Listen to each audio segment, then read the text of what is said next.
Hayakum everyone! Welcome to Live at Expo, a live stream like no other. I'll be your host, Amani Stevens. You can also call me Amanikins. So, a little bit about me. I'm half Malaysian and half American. I grew up mainly in the Middle East. In fact, I've been in Dubai for the last 19 years. Okay, I'm a massive traveler. I love to travel. I've been to 59 countries, so I'm super excited to be at the Dubai Expo to check out all the country pavilions. A little bit about this show and how it's going to go down. As you guys can see, there is a chat box. So I want you guys to go ahead and type in any comments that you have. Every time your comment is featured, you will receive 3 points. You want to collect as many points as possible for 2 reasons. The first reason is there is a leaderboard, so you guys definitely want those bragging rights. And the second reason is every time you collect 100 points, you will receive a seed of change. At the very end of the episode, we will allocate those seeds of change to different projects. So you guys will be making a real world impact. A few tips for the chat: be kind, have fun, be authentic, and yeah, let's just have a blast. Right now, I am on Sunset Avenue. I'm going to turn the camera around so you guys can have a look.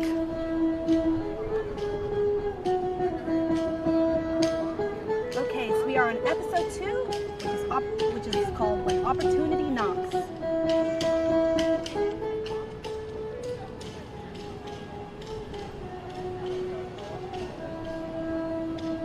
Okay, so today we are in Opportunity District, which is home to some incredible architecture and inspiring pavilions. This district is focused on breaking down barriers to innovation and success, bringing peace and prosperity to everyone, and to encourage all of us to become agents of change. Over here, we have the Mission Possible, the Opportunity Pavilion. But today, we're going to focus on some of the most inspiring self-built pavilions from our international participants. So without further ado, let's have a look at the map.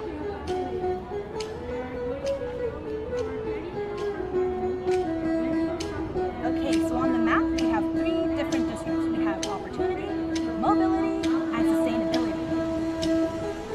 In the heart of it all, we have Al-Wasl Plaza. Al-Wasl in Arabic means connections. So there's Lebanon, Pakistan, and Bahrain, all 3 that we will be visiting today. First off is Bahrain, so let's go ahead and head on over.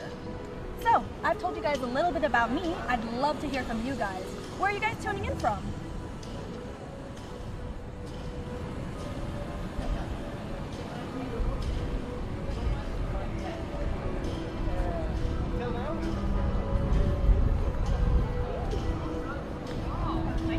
Okay, so we're just outside of the Bahrain Pavilion. You can see the signage just over there. And I believe we found our greeter. Hello! Welcome to Bahrain. Amazing. Welcome to Bahrain Pavilion. Yep. Okay. So sure, let's take us on through. Yes.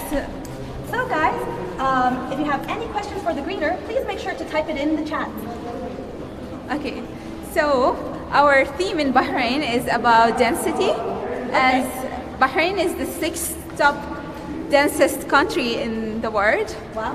And also we were inspired by the handcraft weaving, handicraft weaving, as Bahrain is very famous for weaving.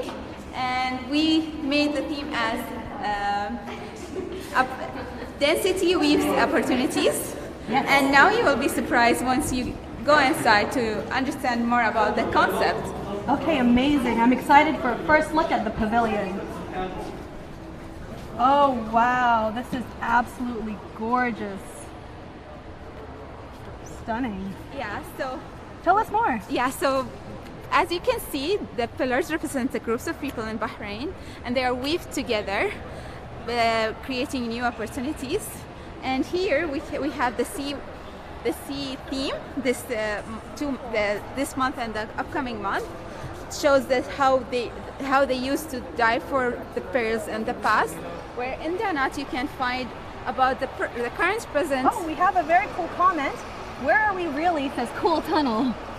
Yes, it is. So here you can see the past. No, here the past of the pearls in Bahrain. Yes. Show us more about the pearls. Okay. So you can see here about the compass they used for the pearls before all days, whereas this rocks they used to have it on their neck or their legs to dive deep. And it weighted them down. Nice. Yes. And here they used to weight the pearls through that. Very cool. Then define the price through here. And now showing you to the present and the future of pearls in Bahrain. Amazing. So we sorry. So we also have a question where we really at is asking, what is the theme after the sea? So Bahrain is very famous for the sea. So we decided to show our heritage regarding the sea and the future of the sea. Perfect. Here you can know more about that. Hi. Hi. Oh, I know you. You're Reem El Miala. You are a marine biologist and a climate change activist. I am indeed. Welcome Amazing. to our Bahrain Pavilion today. So here we are as part of the Bahrain team showcasing our natural heritage related to pearling. And so we've got Danat, which is Bahrain's Institute for Pearls and Gemstones. And what we're doing as part of our strategic goals in the future is to diversify our economy, moving from fossil fuels towards a more sustainable future, especially in the light of climate change. Bahrain is a small island developing state and one of the smallest nations in Asia.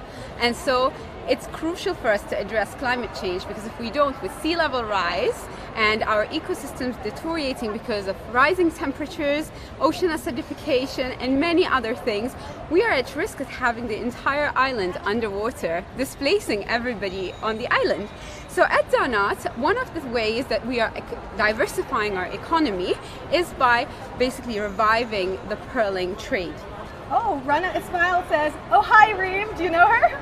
Oh, yes, hi! Good to see you on live. Nice, go on. Yeah, and Tell us more about the sea. Jay Sword was asking that earlier. yes, so with the sea, as we kind of all know, or maybe not everybody knows this, Bahrain is located in the hottest sea on the planet, which means that we have very special ecosystems, including our pearl oyster beds that live in this very hot ecosystem. So these ecosystems protect our island from a lot of the climate change impacts. And so we are working here at Danat, along with the government agencies, to ensure their sustainability and conservation. So one of the ways we're doing, like I was saying, so we are working on preserving the pearling beds. Why? Because it's a way that generates income and also makes, basically brings up a lot of jobs for young people.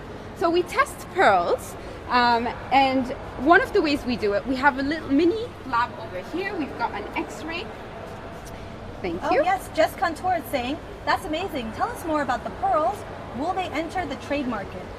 Yes, the pearls are already in the trade market, and this is one of the most amazing things. Now, Bahrain has basically the pearl oyster beds in the north of Bahrain are a UNESCO World Heritage Site because they are very, very, very rich and very unique around the world. So I've got some pearls here, as you can see, and one of these three pearls are is a natural pearl, and this is a Bahraini pearl, that is. So how do we know which one is natural? Do you know? Anyone has a guess, maybe?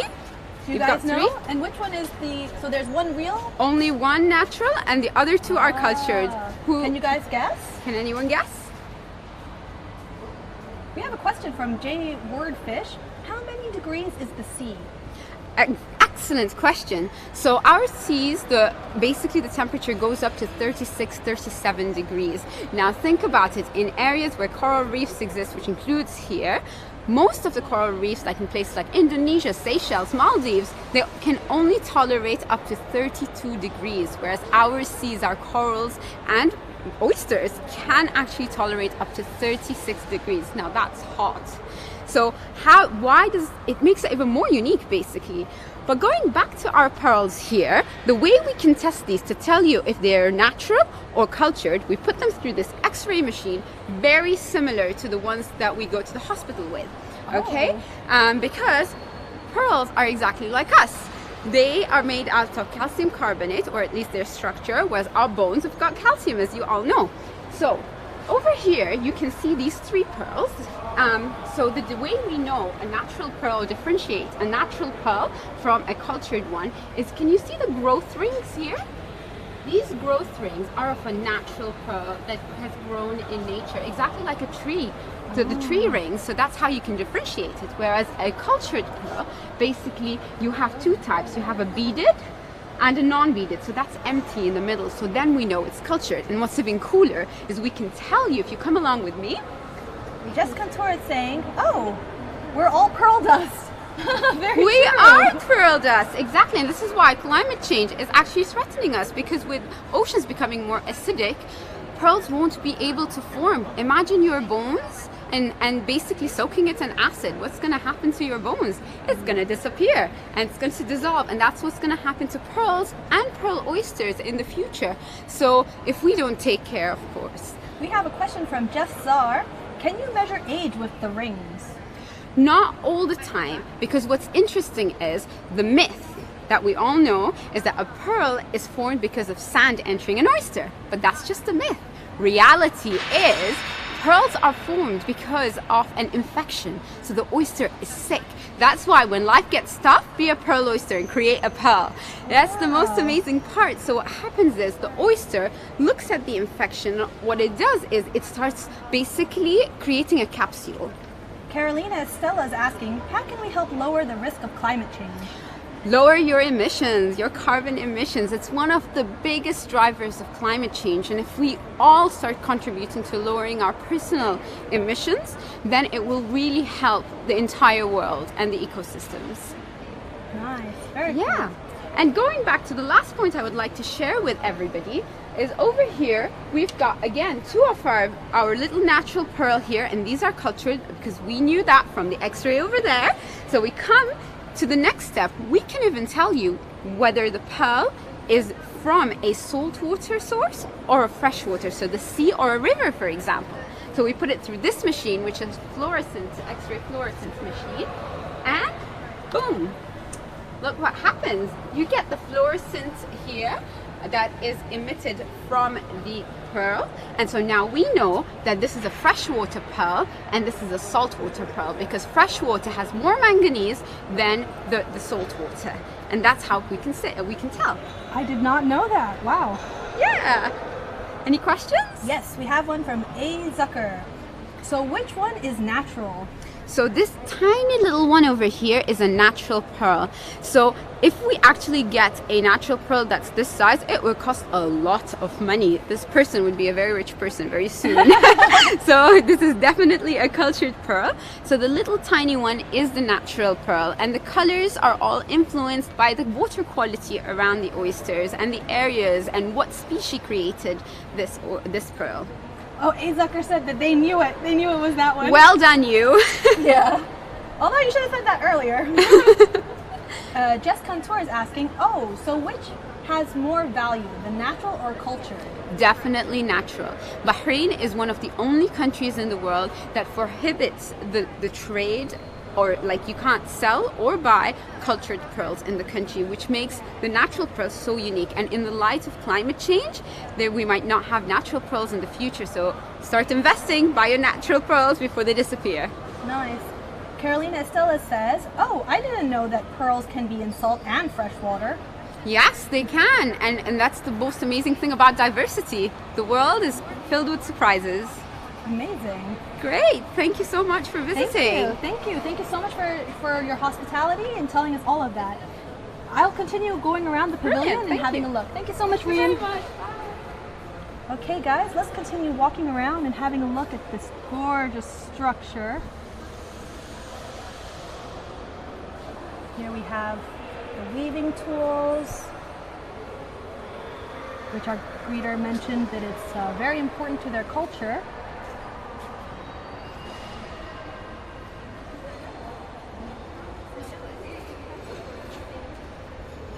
Thank you, Carolina. Yes, we did learn a lot from Reen. Okay.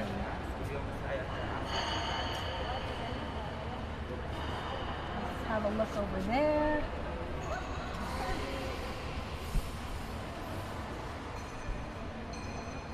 So the Bahraini Pavilion was very inspired by their weaving culture. So all of these poles also represent knitting needles, weaving needles. Right here we have a cafe, gorgeous chairs, Oh, and down over here we have some pottery. I believe this is available for sale.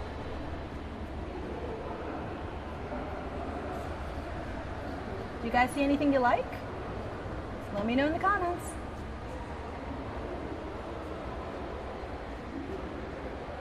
Yep, these are ceramics, yeah. What's the significance of the architecture? Yes, let's go ahead and find a greeter because they'll be able to tell us more about the beams and the structure. Okay.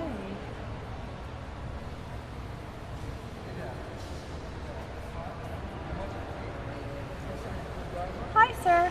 Do you work in the Bahraini Pavilion? I do. Amazing. Can you tell me more about the structure? So Bahrain is a very dense country in terms of population. So our theme here is that density weaves opportunity. So the structure of the pavilion itself represents the density in terms of economy, culture, population, tolerance, and people. And so the structure was built in a way to highlight that. And it lifts, and it's actually the structure of the pavilion. And so far, we look at it as these things support Bahrain. We have a question in from Jay Swordfish. Sure. He's asking, how did they even build this? Can the greeter tell us? Sure. There's a video on Bahrain Pavilion 2020. It shows that each column was placed one by one in a specific sequence to be able to hold the structure. Very interesting. It's gorgeous, honestly. Can you tell us a bit about these fabrics, these textiles? Sure. Well, since the Dilmun civilization, Bahrain has been a trading hub. And these traditions have been passed on generation to generation. We had a lot of cotton trading, a lot of linen coming in from India, from China, and so forth. The weaving industry started in Bahrain, Dilmun at the time, but it was carried on. And recently, the Ministry of Culture has brought it back, supporting locals. And all of these are fabrics made by local entrepreneurs and Bahraini people. So we've come here to highlight the culture, the weaving, the density. Beautiful, beautiful. Yes, Jess Contour says, oh, that's a gorgeous weave. I'll go ahead and zoom in closely so you guys can have a better look.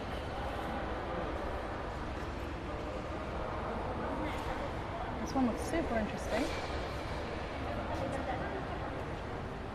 So, Carolina Estelle is asking, how long does a weaving project take?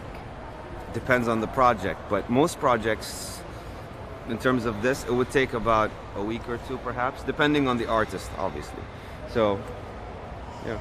But, fun fact, most of the fabrics back in the day, we did not have dye. So how did we get the dye? Come here, let me show you. Ooh, I'm curious now. Yeah. So you see some of these fabrics, they've been around for a long time. So how do we get the color of it? From dates. Ooh. Yeah. And then other colors like green come from seaweeds and other natural resources. Whoa, what Expo says, pretty. Yeah. Thank you. Jess Contour says, oh, those weavings look really interesting. Can we have a closer look? Oh, I think Sure. I just did that. Do you want to see the book? Yeah, About we- weaving? Okay. Yeah, I'll head over in a little bit and we'll go get a closer look at all the fabrics. Or actually, this is a really cool book, yeah. So these are some of the processes that go into weaving and some local entrepreneurs and how they've kept this tradition going for over 5,000 years. Jess Contour is asking if the dyes are natural. They are. They come from dates, seaweed.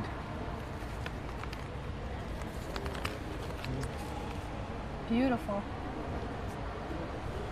That's amazing. Thank you so much. You're most welcome. Come Sir. and visit us at Bahrain Pavilion at Dubai Expo. Thank you so much. You're most welcome. Yeah, thank you. Have a great day. You too. Okay, guys, we are gonna head on out and go to another pavilion. But let's just have one last look at this gorgeous structure. That's incredible. Okay. let's just head on out. What was the most interesting thing that you guys found in the Bahraini Pavilion? Let me know in the comments. Okay guys, we have a poll. We have a poll up. So, the question is, Bahrain is one of the most densely populated countries on earth. How many people typically live in 1 square kilometer? So to answer, make sure you use hashtag A, hashtag B, hashtag C, or hashtag D. Option 1, hashtag A is 823 people. Option B is, hashtag B is 1,163 people. Hashtag C, 2,012 people. Or hashtag D, 4,287 people.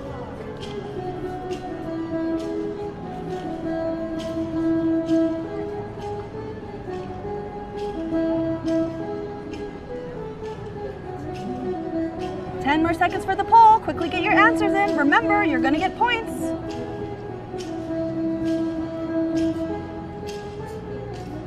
Countdown for the poll. Quickly, guys, quickly.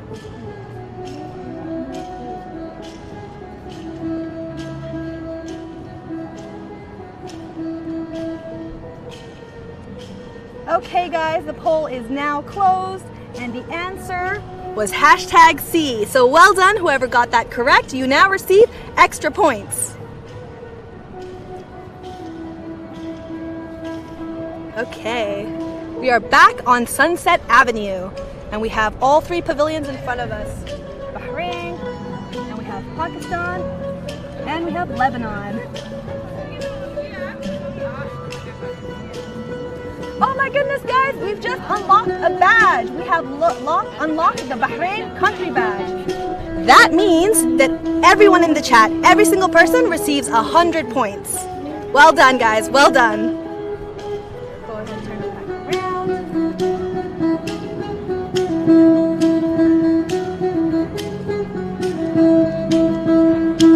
The weather's super lovely tonight.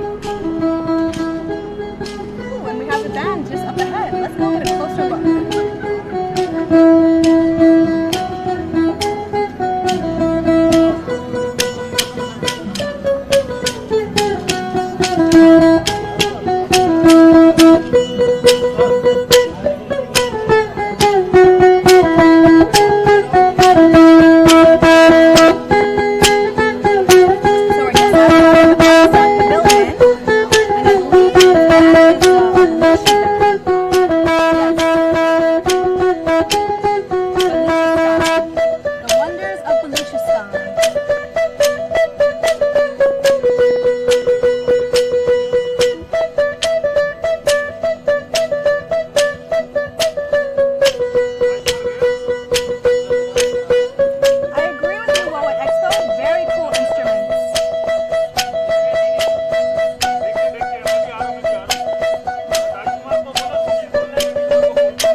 Okay guys, so now we have 2 more locations that we can go to. We have either Pakistan or Lebanon. So I want to know from you guys, where should we head to next? Use hashtag 1 for Pakistan or hashtag 2 for Lebanon. I'll go ahead and repeat the question. Where should we head to next? So hashtag 1 for Pakistan or hashtag 2 for Lebanon. Okay, votes are coming in. So far, we have 4 votes for Pakistan and 1 vote for Lebanon. Get your votes in.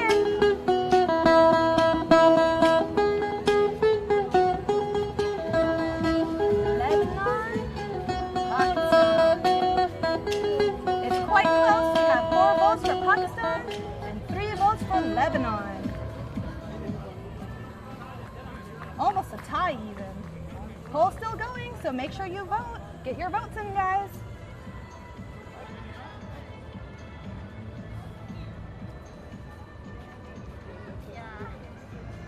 Okay, guys, the poll is now closed and Pakistan has won. So we are now going to head into the Pakistan Pavilion.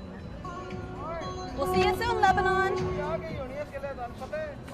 Okay, look at the infrastructure. It's gorgeous, it's mirrored, it's colorful.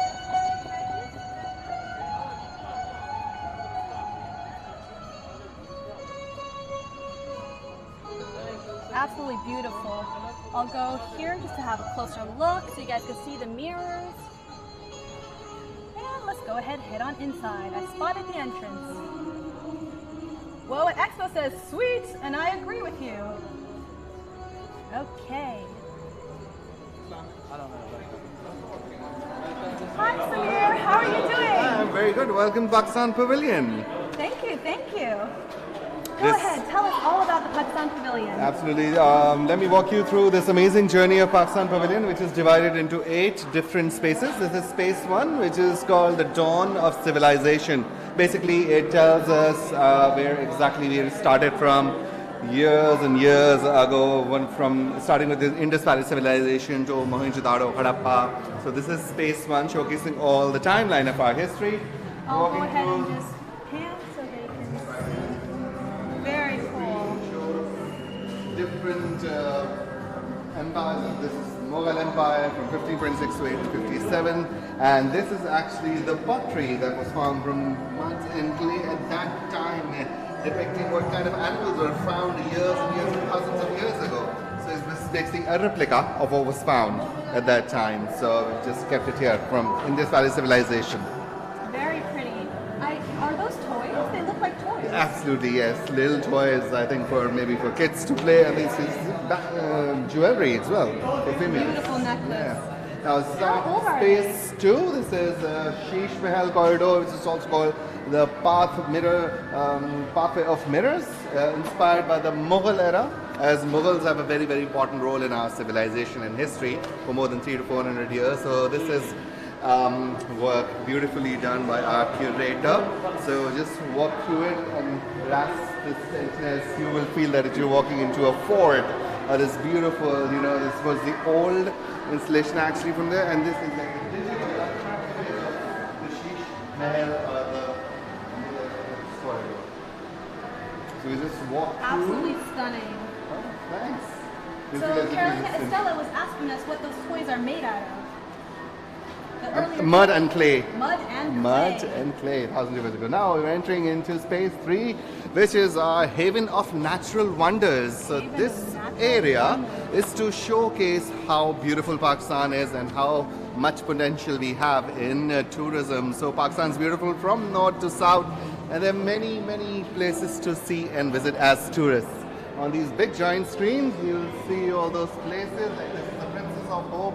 This is the Rani Fort Court in Punjab, and this boat, you must be wondering why this is here. This is actually to pay tribute to one of the 2 oldest communities still existent in Pakistan, and the special thing about this boat is people used to live on this boat. This was their home, and they were also called the Lord of the Seas. Wow. So Mohana community in Sindh still existent in Pakistan. So we created this boat, of course it was like 50 to 75 feet tall, but it's just 22 feet just to accommodate. And in this screen it shows how exactly it was made, and so transported all the way from Pakistan here for Expo. Jay Wordfish wants to know, can we get into the boat? Absolutely, and you can sleep there as well. There's a bedroom there as well, right? Nice. Can we try it out now? No. We can't hop inside, but just to showcase like thousands of years ago, people used to live on River Indus. This was actually their home. Is this true to size? No, there was a bigger size, 50 to 75 feet. This is 22 feet. If we had bigger, we couldn't have accommodated that, but it was a lot bigger than that. So on these 2 giant screens, this is the beautiful landscapes of Pakistan from south to north. So many touristic places to visit, amazing people, amazing hospitality, and look at this amazing glaciers, from mountains to rivers, to all this beautiful place scale in Jammu and in Kashmir. This shows the wildlife existing in Pakistan, and from there, the snow leopards, so various different animals, and these are actually actual images shot only for Pakistan Pavilion. These are not National Geographic or whatever. These are the actual images shot. We have a question from Carolina Estella. Was it carved out of a single log? She's asking about the boat earlier. No, not a single log. There's different pieces of wood put together, and of course, nicely carved. And it was like a huge procedure involved. And I wish if you had time, you could have watched that video, like how amazing the architecture is, and how this boat was curved without anything. They used to put water, and then they used to soak it, and we used to get little then they used to move it little up so that it doesn't break. That's how they shaped it. That the curve shape came. That's how. And of course, that's exactly it was made without any more, all these equipments, thousands and thousands of years ago. So yeah.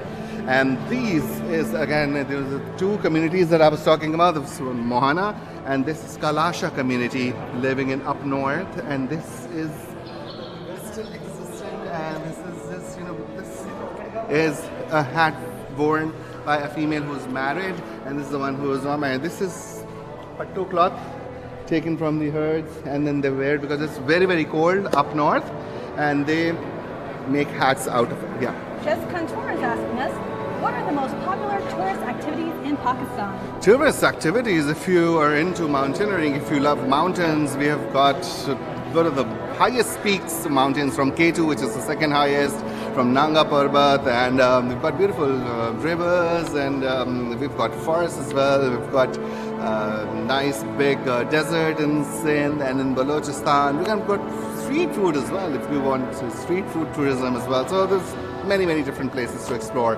From, of course, religious tourism as well, if you want to see beautiful architecture of different places. Amazing. So, moving on further, space 4, it's called the Sacred Spaces. This is just the dramatic entrance to space 5 is going to come your way. So, just indulge in the sound beat, and this is just to showcase that it's not only Muslims, there are other religions in Pakistan, and all of us, we live in peace and harmony. And over in Space 5, you will see how we have depicted, shown all the rituals and the festivals.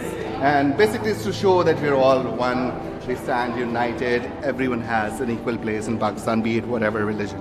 Amazing, I love that. So this is Jay Wordfish says, wow, snow and desert together. Yes, absolutely. Yeah. Now on the screen, as you can see, this shows all the basic different rituals of different religions in Pakistan. These are actual shot images by one of our very, very famous directors, especially again shot for Expo. And this is the Ganesh village settlement, the ancient Silk Road, Hunza, Gilgit-Baltistan, performing their rituals in their own way. And you'll see many, many more, people sitting here watching all these things.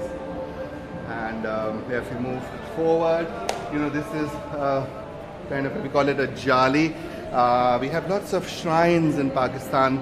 In Pakistan, we have a lot of belief in Sufi saints who've passed away, but we still pay tribute to them, who have, spend a lot of their time in spreading religious knowledge and religious films to others. Of course, this again is to show that this jali and these works are there in the shrines of Pakistan, like the famous Sufi shrines and Sufi saints in Pakistan. So this is how actually it is, just to live the little feel about it. On this screen, Carolina Estella is asking us, how many different religions are in Pakistan? is there about 10, majority being Muslim, but again we have Hindus, we have Christians, we have Buddhists, we have Sikhs, and we have Parsis, Zoroastrianism, so about 8 to 10 religions. 8 to 10, nice. Yeah, and this screen shows all the religious festivals in Pakistan, be it Christmas, how is it celebrated, again actual images shot how Holi is celebrated in the Hindu community, Eid, and various different religious festivals. Beautiful.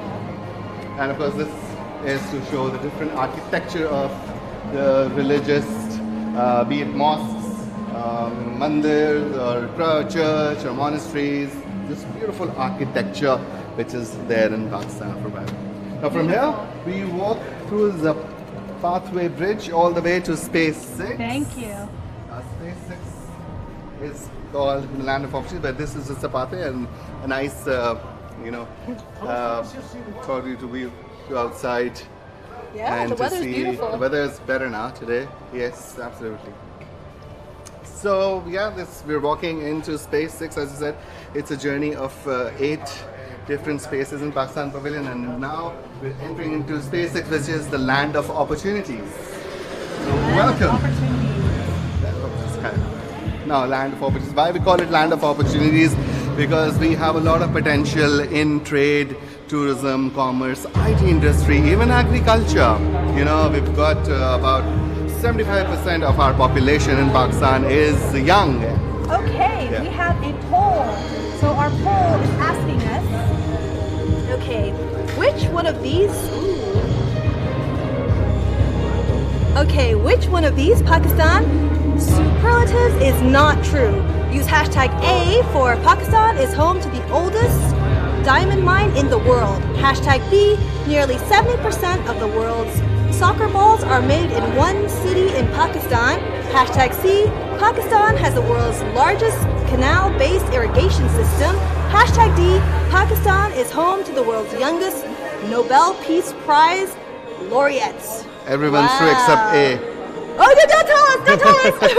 I hope you guys didn't hear that. Ooh, keep going, keep going. Sorry, okay. That's So all. which one of these Pakistan superlatives is not true? You guys have about a minute, so get your votes in. Yeah, I'm sure you knew the answer to this one, of course. It's an interesting one, I must say. Okay, good, good. We have an approval for our poll question. Okay. Looks like one of the answers so far is in the lead, but you never know, you never know. Jay Wordfish is laughing. That's fine. Okay. Okay, the poll is now closed, and the answer indeed was hashtag A. Well done, guys, well done. That's okay, that's okay. He helped you guys out, so yeah, you guys got some points. Okay. For a moment, I forgot that. I don't need to tell that. But No worries. My bad. I should have mentioned. Okay. Right. So yeah, this is Space 6. We've just entered Space 6, land of opportunities. Here we're showcasing all the opportunities that Pakistan has to offer. And now on this side, as you can see, this piece chunk of rock, as it's called pink rock salt. Now we're all really proud of it, and that's the reason we've kept it here, because Pakistan has the second largest reserves of pink rock salt. It's not normal salt. It has miraculous minerals. It has more than 84 minerals. And now if you come from this side, you get to see this all these countdown. It has miraculous miracles, which is really good for health. It's really good for your face, and it's used everywhere. And I'll go ahead and I'll get a closer look. Absolutely. And these minerals you see flying up, there was a research that it has 84 minerals, but these are the top 12 minerals that we thought are the most beneficial and has very good effects on your health and all. So this pink rock salt is all ours, and basically one of our states, Punjab, basically it's covered. All Punjab is covered into this. So it's just amazing. So now this was Space 6. We have some interactive tables for this is kids' favorite area. Some of the most beautiful drawings that I've seen over the past few days. These interactive tables will be up and running for the past. And now heading into Space 7. Now this is my favorite because this is Pakistan's initiative. Because Pakistan is leading in climate change. Pakistan's initiative for planting 1 billion trees. That's our Prime Minister's initiative, and everyone enjoying it. So now this corridor is dedicated to planting trees to have a greener and a better future and a fight against global warming. So You have enjoy a the walkthrough. fan. Somebody in the chat said this guy is really interesting. Oh, thank you. Now to show this walkway, you can hear the noises of birds and parrots and the mangroves up on top.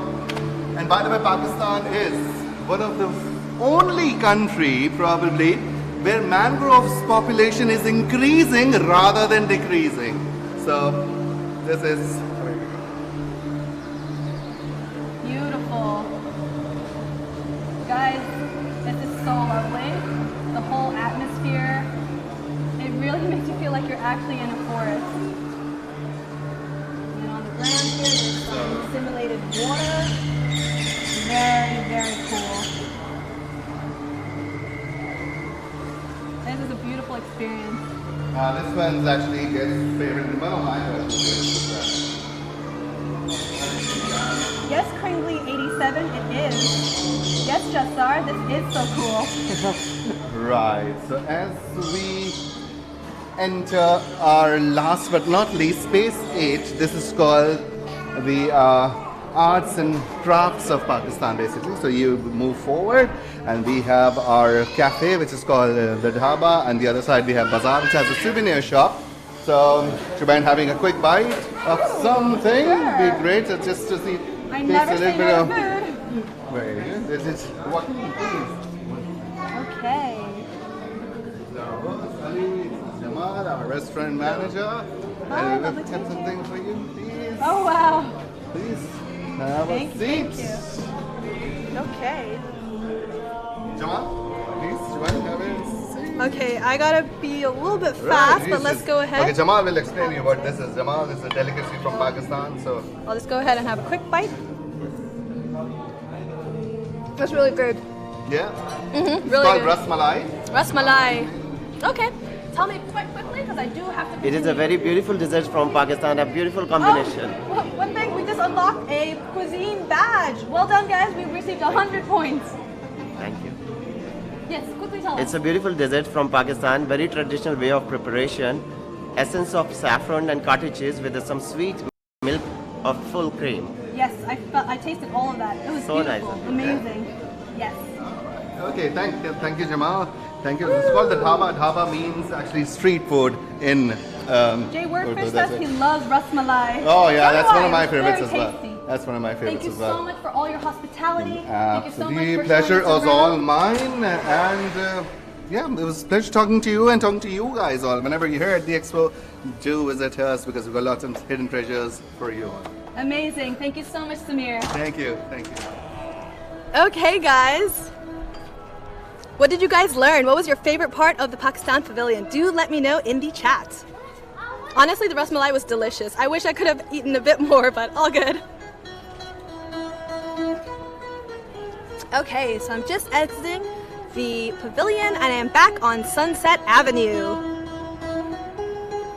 Woo! Guys, we just unlocked the Pakistan country badge. Another 100 points for everyone. Well done, well done. Wow, you guys are racking up quite a few points today.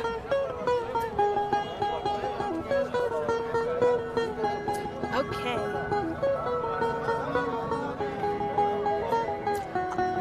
Ooh, okay guys, let's go to the leaderboard. Wow, wow, wow, wow, wow, wow. Okay, starting off in 10th place, we have Where Are We Really with 312 points. In 9th place, we have RMN Padre with 315 points. 8th place is Amanikins Fan for Life at 318 points. 7th place, we have Whoa Expo at 327 points. In 6th place, we have Who is Stan Really? Who is Stan Really? Am I saying that right? Okay, Who is Stan Really at 330 points. 5th place is Jay Wordfish at 336 points. Oh wow, we have a three-way tie for 2nd place. Three-way tie. Rana is Ismail, Jeff Czar, and Carolina Estella.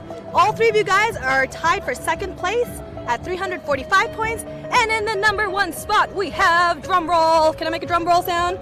Can you guys hear that? Okay, we have Jess Cantor. Well done, well done. But keep in mind, we still have more points coming through everybody else's game. Awesome job, guys. Keep those points rolling in. Okay, so we have another poll. Ooh. What's the key ingredient to achieving both personal and global goals?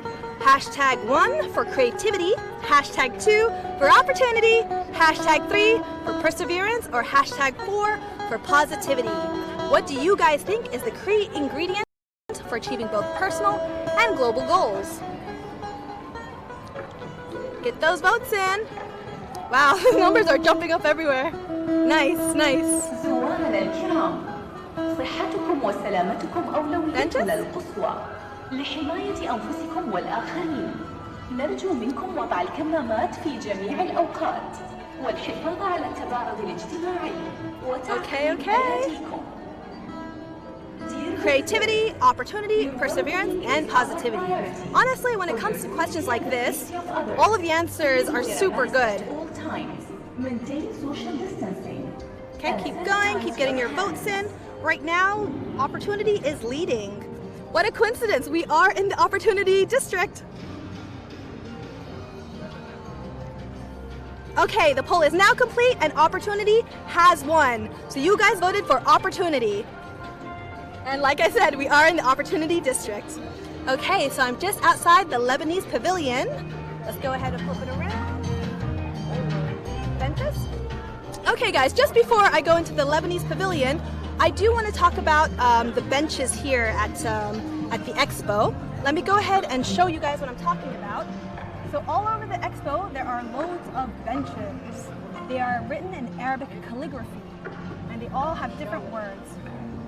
Let's just go ahead and go over here. So yeah, so this one says security. I'm gonna go over here. Can you guys see that? Do you guys read Arabic? So basically, surveys were given out around the UAE asking people to list some of the Arabic words that are associated with the country. The Arabic calligraphy versions of those words were used to create a series of benches which people can now enjoy across the site. And as you can see, there is a guy who is enjoying it right now. So yes, so we have one bench here. There's also another bench just over here. Let's go have a look.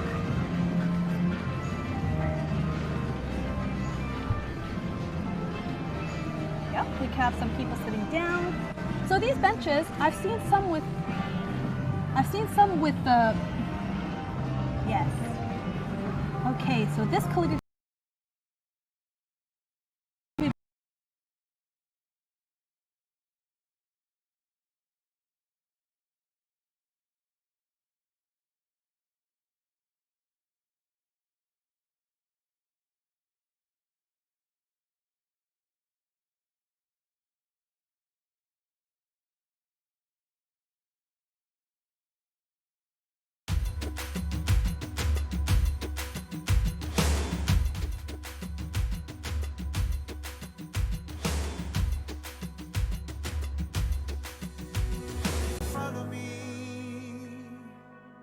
One voice, one family.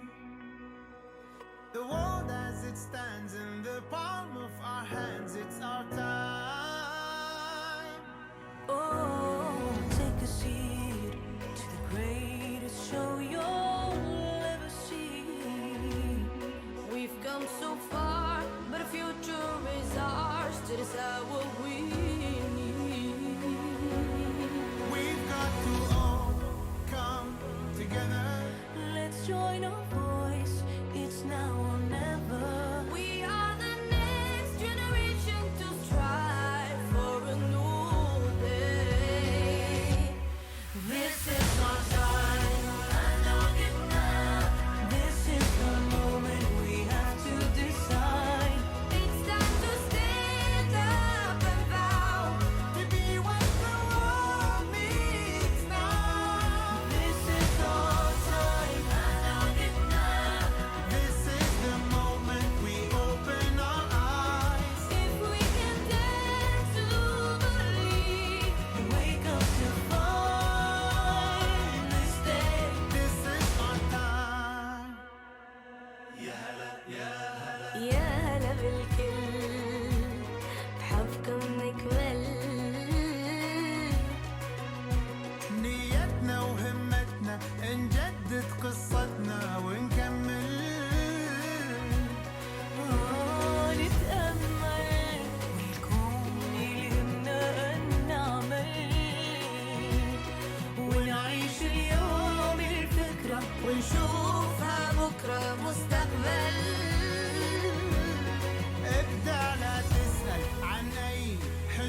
Hi guys, did you miss me? Sorry about that. Small technical issue, but no worries. We're gonna go back and check out the lovely benches. Okay. So this bench, it says optimism. Can you guys read Arabic? Can you see that? It says optimism.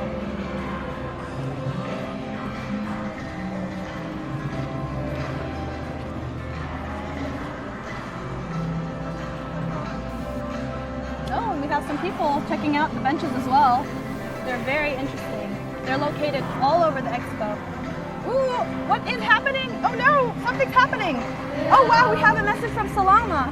Before you is the antimatter of apathy, the aftershock of tuned out opportunity. Focus your minds and join your hearts, or all is over before it starts. Okay guys, I need your help. Everyone needs to start typing O into the chat. Spam the O. Everybody, help me out, help me out. Type O into the chat. Guys, help me get rid of this. Type O, come on. I need you guys to all help me out here. Keep typing O, spam it. Ooh. Keep going. We're close. Keep going, guys.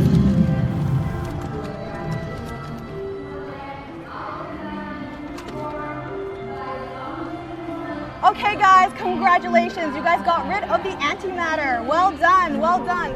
Thank you so much for helping me out with that. Great job, guys. Great job. Okay, now let's head over to our final pavilion. Oh, we got a badge. Yes, we got a badge for the calligraphy benches. Well done, guys. Well done. And remember, every time you get a badge, it's 100 points. Ooh, we have a little something happening, guys. Check that out. Very cool. Oh wow. So as you can see, this is the Guardian, and he needs 8 people to help him maneuver around the expo. Very, very cool.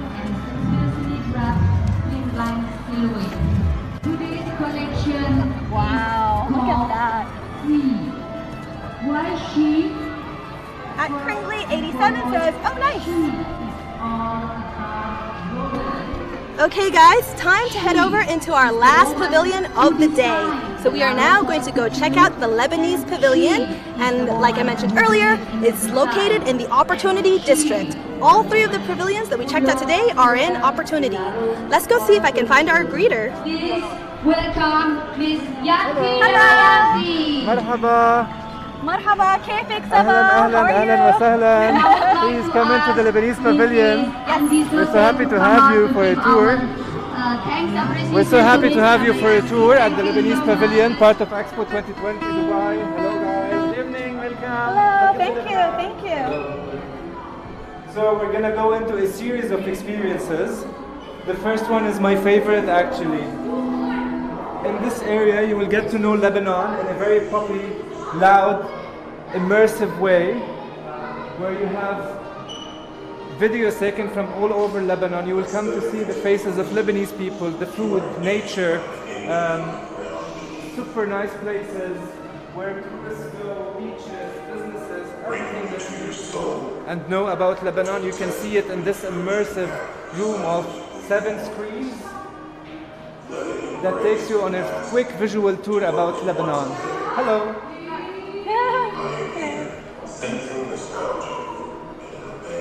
Yes, tell us more. Fashion, food, love, everything that you need to see. It gets louder in a bit, but we need to keep it as a teaser for everyone who's willing to come and visit the Lebanese Pavilion.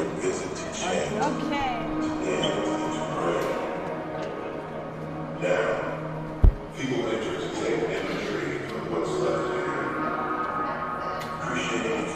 Oh, that's beautiful.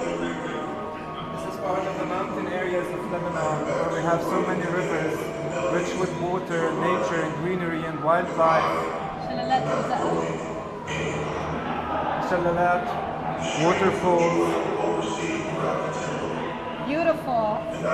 So as we get into the Lebanese Pavilion, it gets a little bit calmer so that every guest have a different kind of experience. This is a ceramic exhibition curated by Saleh Barakat. We have 7 different artists who brought their ceramics with all love and care to be part of Expo 2020 Dubai. We had one comment from Carolina Estella. She said that the water looks so clear. Great, great. You should come then and visit Lebanon. During summer, during winter, all seasons it's visitable and it's full of activities and things to do.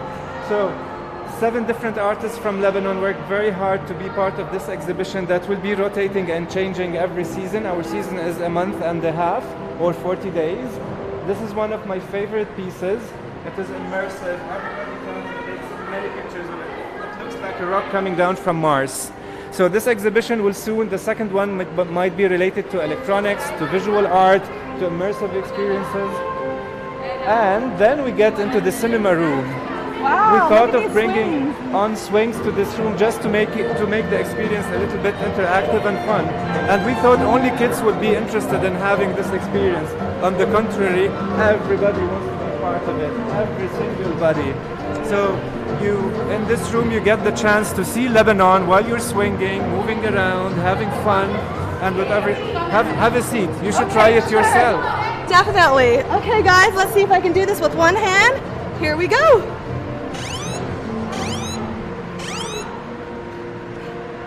I am super impressed with myself. Almost fell, but all good. Woo! That's actually really fast. Okay, I love that. This is super cool. Super fun. You get to see Lebanon, its beauty, its industries, everything that you need to know about the commercial part, because there is a business part about every pavilion to promote the country's businesses, industries, new innovations and new businesses. And this part we thought of doing it in this fun, extreme way. And now we get into the retail shop. More than 40 Lebanese artists are exhibiting their artwork and art pieces here, from different fashion, these beautiful gowns from Salim Azzam, to different jewelry designers. Some Lebanese products, homemade, coming directly from the village to your house. What's your favorite item here? Oh, my favorite item is that jacket, these beautiful teacups and coffee cups, and I love Lebanese food, and we will get to it. It's rich and beautiful. This gallery is curated by 2 of our artists and colleagues, Pamela and Tala. Hello, hello Tala. Thank you for this beautiful curation. Yes, we also dedicated this beautiful wall for all Lebanese artists and painters. Well, Expo says bling! Probably referring to the jewelry earlier. Great. The first exhibition we have is by Raouf Rifai, who is a very prominent and popular Lebanese artist and painter. And this is the beautiful journey, and actually it begins also here with the beautiful Lebanese culinary experience, Lebanese food coming directly from Lebanon all the way to Expo Dubai 2020, also with a selection of beverages and drinks. Lebanese food is very healthy, famous for being part of it, vegetarian, especially the meze. So we have people from so many different nationalities coming to be part of this experience, and the restaurant is being super, super, super popular. So yeah, this is the whole experience of the Lebanese Pavilion. Come and join us and be part of it, of course. Amazing. Thank you so much for your Thank you so much. And at the end, nevertheless, you can just come and relax in our terrace, where we have beautiful bean bags. You can just grab your food, the things you bought, sit here with your families before you go to the other pavilions, visit our beautiful neighbors, Indonesia and Pakistan. And thank you so much for this beautiful journey. Yes, thank you so much for all that incredible information. Thank you so much for all your hospitality. Thank you. Have a lovely day. Enjoy the tour. Goodbye. You. See you later. Bye. Woo, guys, we just unlocked another country badge. We have the Lebanese country badge. Well done, guys. You all get another 100 points. Well done, well done. Woo, we have a little show over there. It's happening at a different pavilion. We'll probably check that out another day. Okay, I am now back on Sunset Avenue. I'll show you guys Sunset Avenue.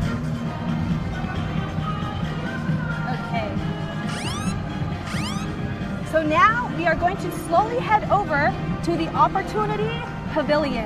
In each district, they have their own pavilion. So the Opportunity District's pavilion is called Mission Possible. So let's go on and head on over to get a really nice view of the pavilion. Oh, Descantor says, thank you, Lebanon. Hey.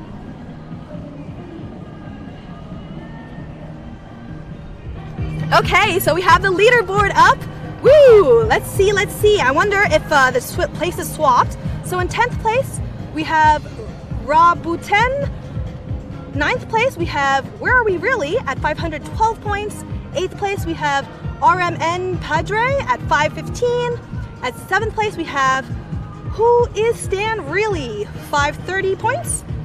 6th place, we have J Wordfish at 536 points. In 5th place, Whoa Expo at 548 points. Tied for 3rd and 4th place is Jeff Zar and Rana Ismail with 557 points. 2nd place is Carolina Estrell at 563 points. And the number 1 spot is Jessica Cantor. Okay, she is the one to beat. Right, okay, so. Yes, okay, so we are just in front of the Opportunity Pavilion.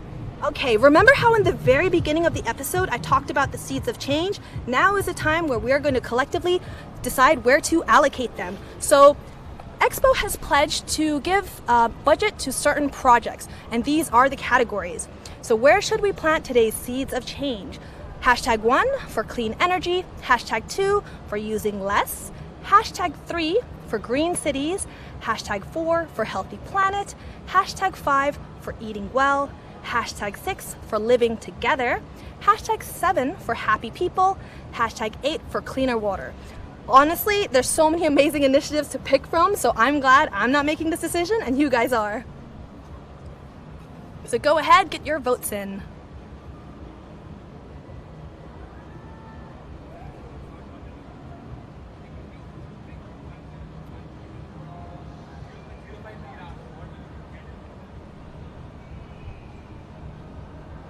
Okay, get your votes in, get your votes in. 8 different amazing initiatives, 8 different amazing projects. There's honestly no wrong answer here.